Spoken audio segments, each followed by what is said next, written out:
지난주 말씀에서 성경의 영특한 부분, 그리고 그것을 애교 있게 받아주시는 하나님의 모습을 우리가 살펴보았습니다. 여러분, 하나님을 어떻게 그리시는지 잘 모르겠어요. 하마가, 그 큰 하마가 뒤뚱거리면서 새끼들하고 노는 그런 하품하고 웃은 모습을 보면서 보면은 그럼 하나님의 어떤 모습이 그려집니까? 하나님이 그런 모습이 있다는 거예요. 그죠? 그냥 그런 모습이 있기 때문에 하나님이 그런 장면을 만들 수가 있는 거예요.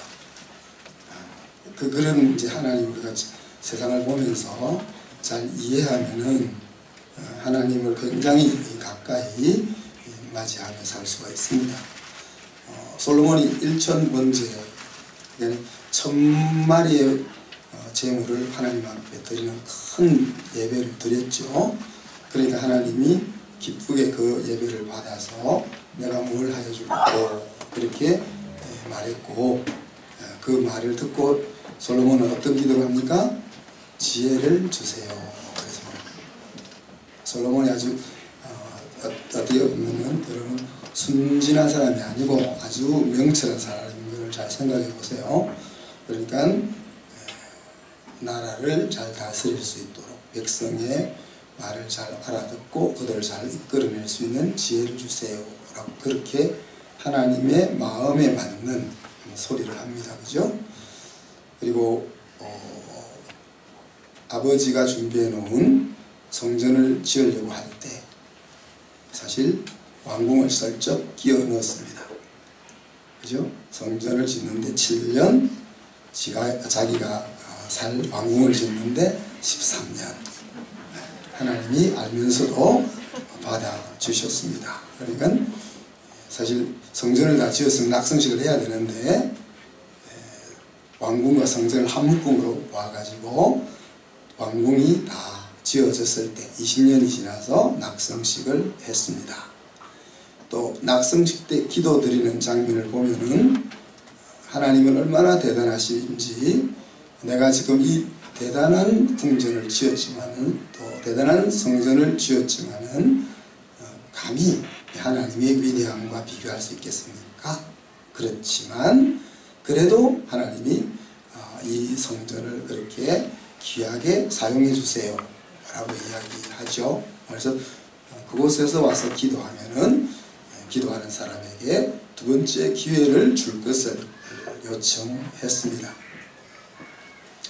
이런 것들을 우리 하나님이 다 알면서도 애교로 받아주시는 그런 분이셨습니다. 그죠? 그렇지만 받아주었다고 해서 인생이 승리하거나 행복한 것은 아닙니다. 결국 승리는 그렇게 얻어지는 것이 아니죠. 그렇게 다 받아주시면서도 하나님이 하신 말씀은 뭡니까? 다윗의 길로 행하면, 그런 이야기를 했습니다. 그래서 이게 솔로몬처럼 똑똑한 것이 인생 행복과 승리의 관건이 아니라는 거예요. 우리가 머리가 나쁘고 우둔하다고 해서 인생을 꼭 실패해야만 한다는 것도 아니다는 이야기입니다. 그래서 참 지혜는 창조자를 인정하고 그 창조자를 기억하면서 그 뜻을 하루하루 물으며 살아가는 것이 지혜라는 것을 알 수 있죠. 사람은 누구나 크고 작은 실수를 하면서 살아가게 마련이지 않습니까? 그렇지만 이제 그 인생의 진정한 승패는 마지막을 어떻게 마감하느냐에 달려 있습니다. 마지막에 서 있으면 그 사람은 승리한 인생인 거고, 마지막에 누워 있으면 실패한 인생입니다. 우리는 성경을 통해서 과정의 중요함을 항상 우리가 배웁니다. 왜 그런가 하면은 오늘날 결과만을 중시하는 사회 속에 우리가 살고 있기 때문에 그렇습니다. 그래서 결과도 중요하지만은 그 과정이 얼마나 의미가 있는지 하는 것들을 우리가 계속해서 배우고 있습니다. 그렇지만 마지막이 과정을 뒤집어 버릴 수 있다는 이야기입니다. 무슨 말인지 알겠죠? 예를 들면 우리 평생 동안 주님을 위해서 충성스럽게 교회를 섬기다가 마지막에 이상한 짓을 하고 목회를 마무리하면은 그 앞에 잘 했던 충성이 뭐가 되는가요? 제가 말 안 해도 알겠죠? 그것이 다 마지막에 무언가를 취하기 위한 하나의 뭐랄까요? 얄팍한 수로 전락할 수 있다는 이야기입니다. 이 과정이 이렇게 중요한데 사실 마지막에 어떠 하느냐에 따라 가지고 그 과정이 깡그리 날아가 버릴 수가 있다는 이야기죠.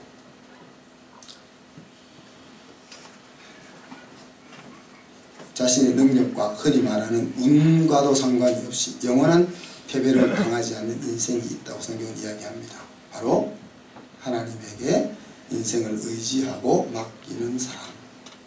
그래서 우리가 잠언에서는 그런 사람은 7번 넘어져도 다시 일어난다.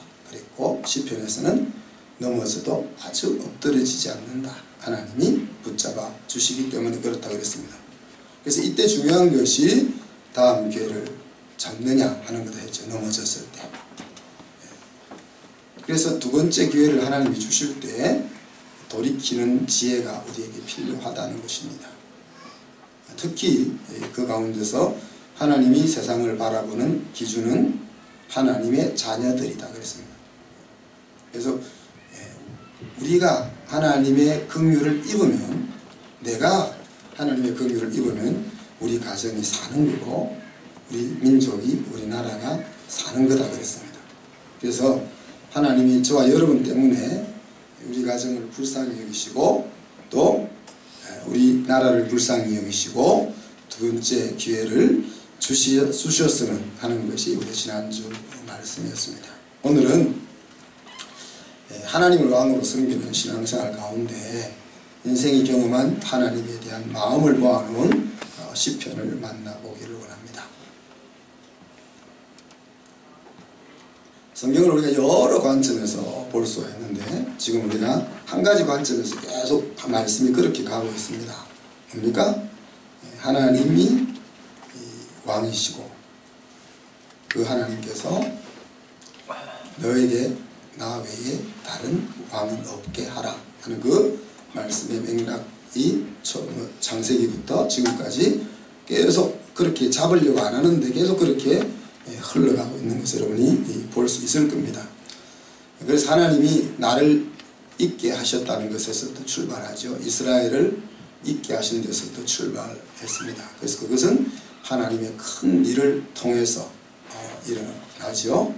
그래서 그 큰 일이라는 것은 보통 사랑이 아니라 대단한 사랑을 보이는 것을 통해서 일어납니다. 그래서 우리가 누구를 사랑하고 누구에게 내 믿음을 주려면은 그것을 얻어낼 만한, 그래서 보통 노말한 것이 아닌 아주 내 마음을 뒤집어 풀 만한 대단한 일이 일어나야 그 믿음의 일들이 일어날 수 있는 거죠.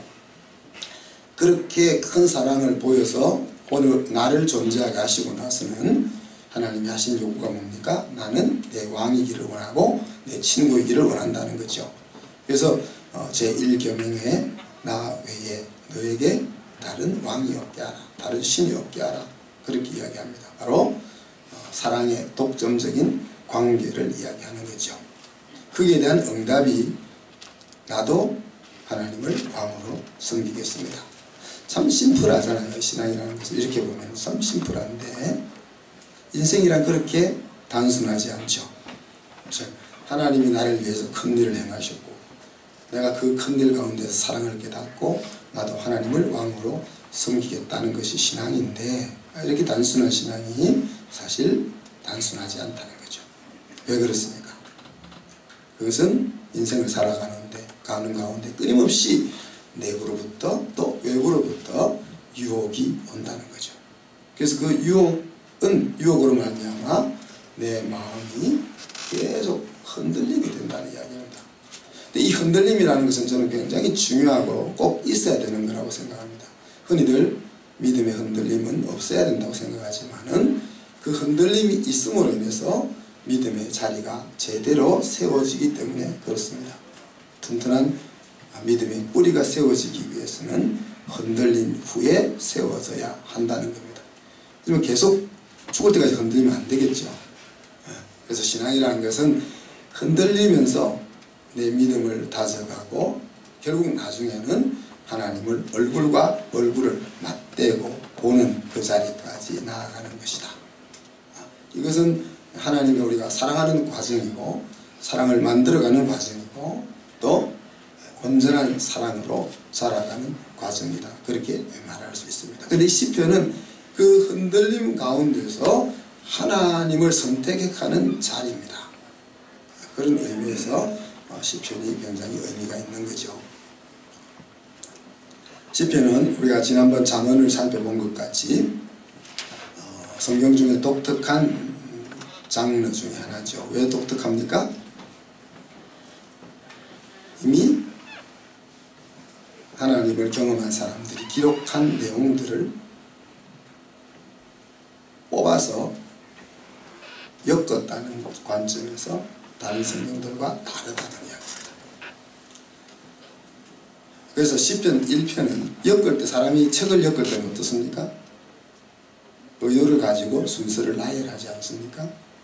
여러분 시편 1편은 제일 먼저 자리하게 했을 때는 의도가 있다는 이야기죠. 그죠? 그래서 시편 1편은 시편 150편 전체의 서론과 같은 것이라고 보면 됩니다. 그래서 그 서론의 핵심은 뭡니까? 복 있는 사람에 대한 가치관입니다. 하나님을 왕으로 모신 사람이 정말 행복한 것인가 하는 것에 대한 가치관입니다. 이것을 받을 것이냐 받지 않을 것이냐 하는 결단이 시편을 묵상하면서 우리가 가져야 되는 거죠. 인생 앞에는 항상 두 가지 앞길이 놓여 있습니다. 세상의 길, 하나님의 길, 또 넓은 길, 좁은 길, 또 본능대로 사는 길, 세상을 거슬러 살아가는 길, 이런 길들이 놓여 있죠. 근데 오늘 시편 1편에서는 악인의 꾀 그 안으로 걷지 않는, 또 죄인의 방식에 서지 않는, 또 오만한 자의 자리에 앉지 않는 것을 이야기합니다. 누가 악인입니까? 성경은 도덕적으로 악을 행하는 사람을 일컫는 것이 아닙니다. 그럴 수도 있겠죠. 도덕적으로 악을 행하는 사람이 악인일 수도 있겠죠. 그렇지만 성경은 하나님이 없는 사람을 오늘 악인으로 부르고 있습니다.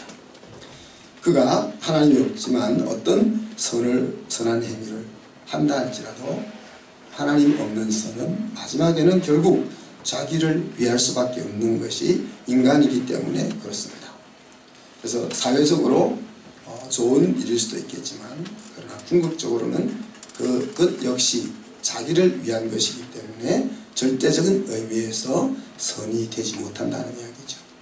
반대로 의인이란 어떤 사람입니까? 의로운 사람일 수도 있겠죠. 그렇지만 인간은 아무도 의로울 수 없다라고 성경이 이야기합니다. 그래서 의라는 것을 우리가 신앙적으로 풀어보면 하나님 앞에 설 수 있는 자격이다, 그렇게 말할 수 있는데 누가 하나님 앞에 설 수 있습니까? 설 수 있는 자격을 가지고 있습니까? 아무도 없는 거죠. 오직 예수님의 피를 뒤집어 쓴 사람만이 그 자격을 가지는 의인이 되는 거죠. 그래서 이것은 내가 일해서 버는 것이 아니라 바로 공짜로 주어지는 은혜라 하는 이야기입니다. 그렇기 때문에 우리가 하나님의 사람이 되었다고 자랑할 것도 없고 하나님의 쓰임을 받는다고 그만할 것도 없고 감사할 뿐이죠. 그리고 그것이 하나님의 부르심과 선택이 우리의 삶과 사역의 원동력이 되어지는 겁니다. 죄인의 길에 서지 않는다 그랬는데 누가 죄인입니까? 성경은 온 인류가 죄인이라고 이야기합니다. 바로 하나님 없이 사는 길을 선택한 것이 죄고 그 영적인 죄로 말미암아 우리가 생각하는 도덕적인 죄와 형사적인 죄가 정상으로 나타난다는 이야기입니다. 우리는 이 겉으로 나타나 있는 남을 미워하고 시기하고 또 다른 사람을 때리고 다른 사람의 물건을 훔치고 다른 사람에게 폭행을 가하고 하는 것을 죄라고 이야기하지만은 성경은 그것은 내가 하나님을 떠나서 사는 길을 선택했기 때문에 나타나게 되는 증상으로 이야기한다는 거죠. 그래서 세상은 점점 살만하지 못한 곳이 되어가고 있는 것입니다. 그래서 예수님이 나를 대신해서 죽어주셨다 하는 사실을 받아들이지 않는 사람은 여전히 죄인이다 하는 이야기죠. 누가 오만한 사람입니까? 성격적으로 남을 무시하고 그만을 뜨는 사람일 수도 있겠죠. 그렇지만 자기가 하나님인 사람, 그 사람이 가장 오만한 사람이라 그렇게 말할 수 있습니다. 오만한 사람의 대표적인 특징은 남을 무시하고 자기 중심적이죠. 마음이 높은 곳에 있기 때문에 그렇습니다. 그래서 이런 사람들이 사는 곳에는 행복이나 평화가 존재할 수가 없는 거죠. 종합해보면 뭡니까? 자기가 하나님이 되어서 살아가는 사람들의 지혜, 그리고 그 생활 양식, 그것을 거부하고 행동하는 사람이 행복한 사람이라 하는 겁니다. 창조주의 의도에 따르면 그렇다는 거죠.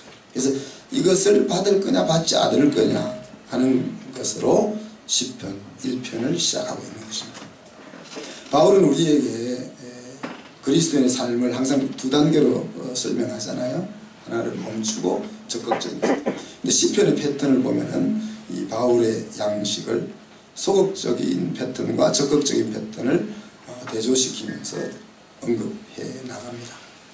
앞에서 말한 것들,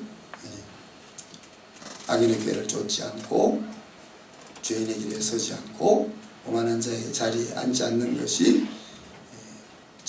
소극적인 패턴이라면 적극적으로는 뭐라고 했습니까? 하나님의 말씀을 즐거워하는 사람이라 그렇게 표현하고 있습니다.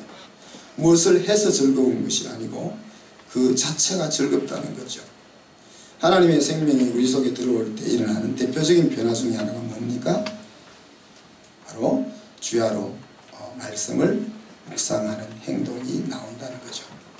여러분, 말씀 묵상한다고 하는 말이 나올 때마다 여러분 떠올려야 됩니다. 뭘 떠올려야 되죠? 베레아 사람을 떠올려야 됩니다. 그렇죠? 베레아 사람을 떠올리면 어떤 생각이 납니까? 말씀이 내 것으로 인지되어져 가는 과정이 반드시 필요하다. 그래서 내가 무엇을 알고 내가 무엇을 모르는지 하는 것들이 분명해져야 된다는 거죠. 내가 무엇을 알고 무엇을 모르는지를 알기 위해서는 항상 생각을 해야 됩니다. 그리고 정말 실제 삶 가운데서 들려졌던 그 말씀을 실천하는 것을 통해서 경험해야 합니다. 그것을 통해서 우리는 말씀이 내 것이 되게 해 나갈 수 있는 거죠. 여러분, 서로의 이야기를 얼마나 하고 살아갑니까? 부부 사이에, 또 부모와 자녀들 사이에. 일 이야기 말고. 어떤 경우는 일 이야기가 서로의 이야기일 때도 있죠. 그것이 여러분이 얼마나 친밀하게 살고 있는지 하는 것에 시금석이 됩니다. 좋아하는 사람끼리는 우리가 자꾸 만나고 또 생각을 나누고 삶을 나누는 거죠. 요즘 성경 읽기를 계속하고 있는데 말씀이 정말로 꿀과 송이꿀처럼 달게 느껴집니까? 처음에는 그렇죠. 왜 그렇습니까? 모르던 말씀을 들으니까 줄칠 곳이 많은 겁니다. 마음에 감동이 오는 내용들이 많은 거죠. 근데 시간이 지나고 성경을 좀 알고 나면은 이게 꿀이 아닌 거지. 성경은 꿀이라고 얘기하는데 수면제처럼 될 때도 많고 그렇죠. 그래서 파 먹어야 꿀맛이 난다는 이야기입니다. 씹어 먹어야 꿀맛이 난다는 거죠. 그래서 신앙의 연조가 지났음에도 불구하고 줄친 말씀들만 보면 꿀맛이 안 나는 거예요. 되씹으면서 그 속에 담겨있는 것을 묵상해낼 때만 꿀맛이 나는 겁니다.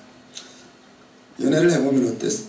연애를 대부분 저 뒷줄에 앉아있는 청소년들 빼고는 저희들이 더 많이 했을지도 모르겠지만 어때요? 만나고 헤어져 집에 와서 또 전화하잖아요. 처음 주님을 만났을 때가 그렇습니다. 그죠? 보면 그냥 좋은 거죠. 근데 결혼하고 나면 어때요? 네?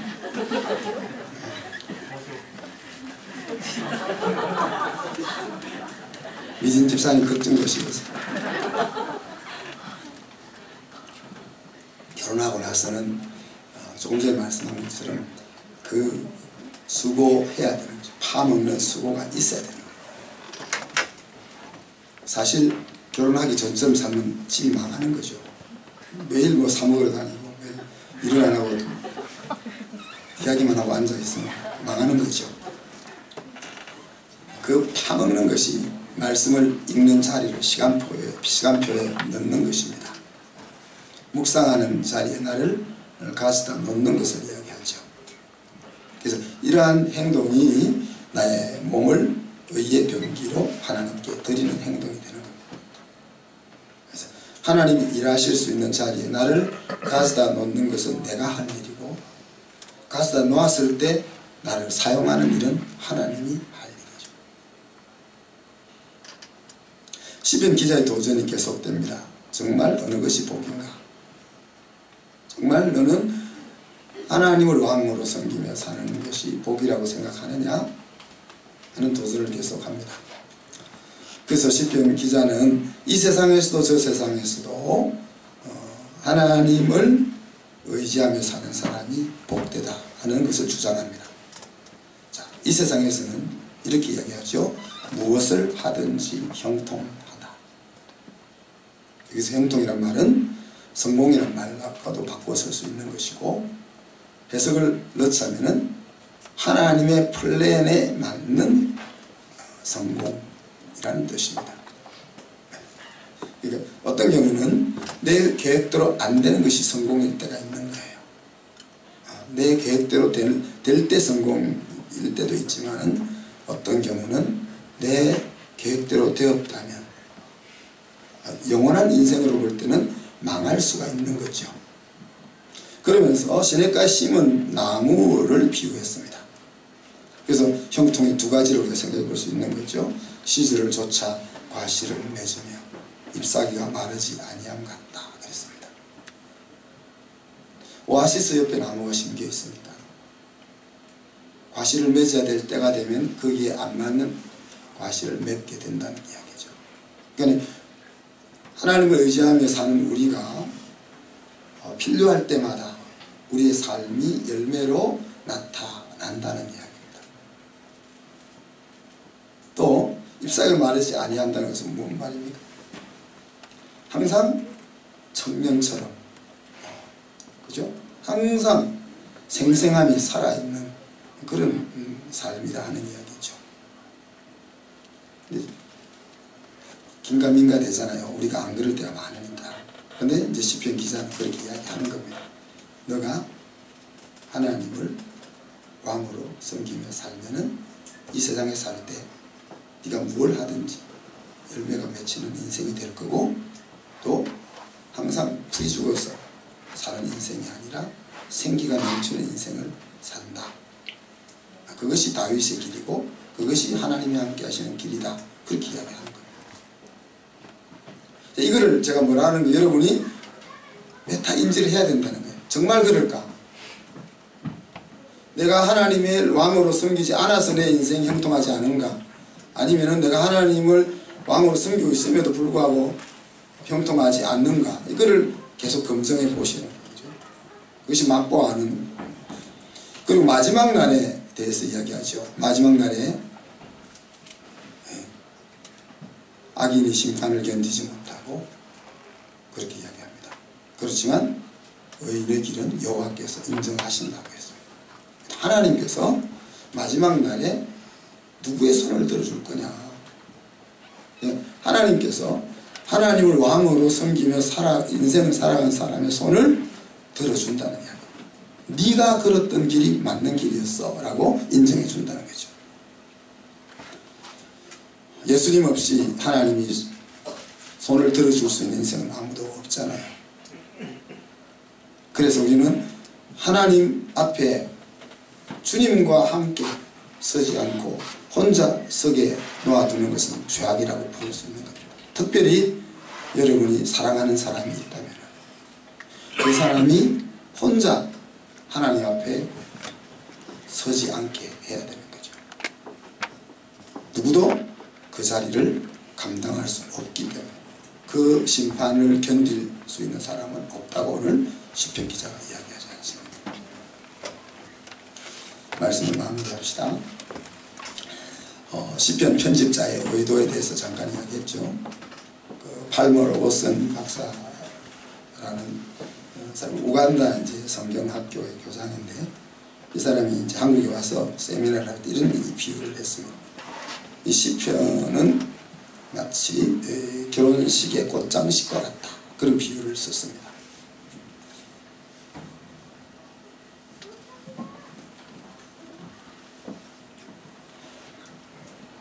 결혼식에 선물할 꽃을 준비하면서 아무렇게나 꽂지 않죠. 어떻게 하면 가장 예쁜 꽃다발이 만들어질 수 있을까를 생각하면서 길이도 정하고 장소도 정해서 꽂는다는 이야기죠. 시편도 마찬가지라는 이야기입니다. 많은 영감을 받아 지었던 신앙의 경험들 가운데서 뽑아서 그것을 그 목적에 맞게 순서를 정해서 꽂아 놓았다는 얘기죠.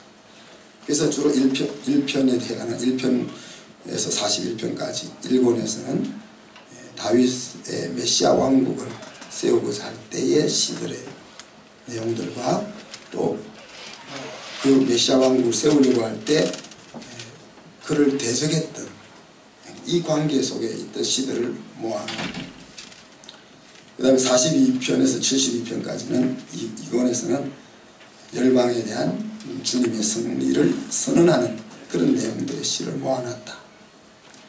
그 다음에 73편부터 89편까지는 그런 백성들이 하나님을 떠나서 황폐화되었을 때, 그래서 심지어 하나님이 택한 메시아의 왕관이 티끌에 떨어진 것과 같은 그런 시기의 시들이 모아져 있고, 그 다음에 90편에서 106편까지는 장차 도래할 왕국에 대해서, 그리고 138에서 145까지는 이스라엘의 가장 처참했던 포로 시기에 편집되었던 모아졌던 시들이고, 마지막 146편에서 150편까지는 시편의 절정 클라이막스를 가면서 마무리하는데, 그 클라이막스는 뭡니까?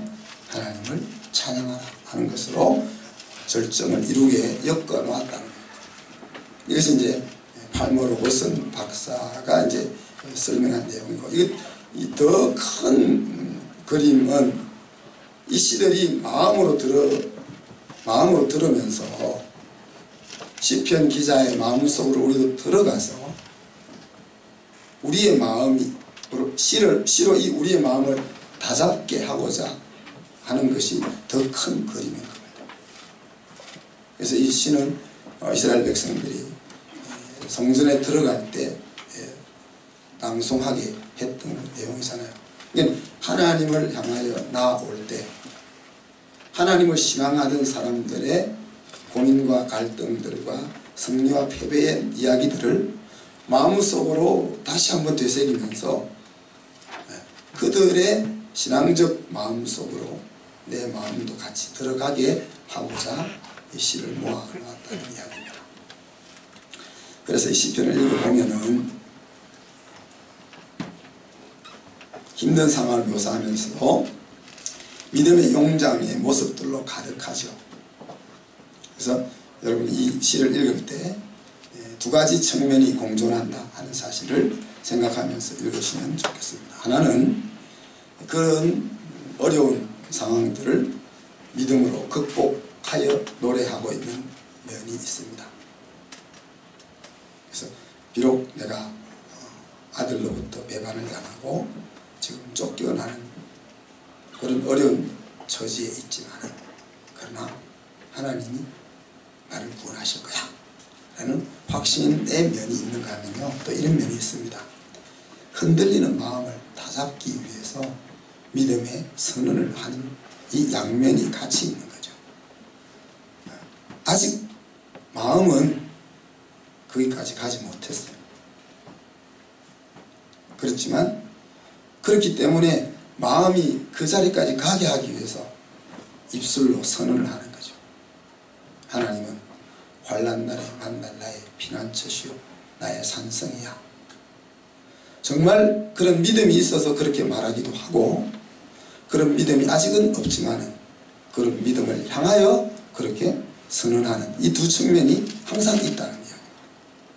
그래서 우리가 신앙생활을 할 때도 마찬가지죠. 어떤 경우는 우리의 믿음이 우리의 환경을 이겨내게 하기도 하지만, 어떤 때는 아직 내가 믿음이 약해서 그 환경을 극복하고 넘어설 힘이 없지만은, 그렇기 때문에 믿음의 선언을 하면서 나아가는 겁니다. 이렇게 신앙의 승리를 일구어낸 것이 시편이라는 이야기죠. 우리도 이런 과정을 겪으면서 승리의 길을 가게 되는 것입니다.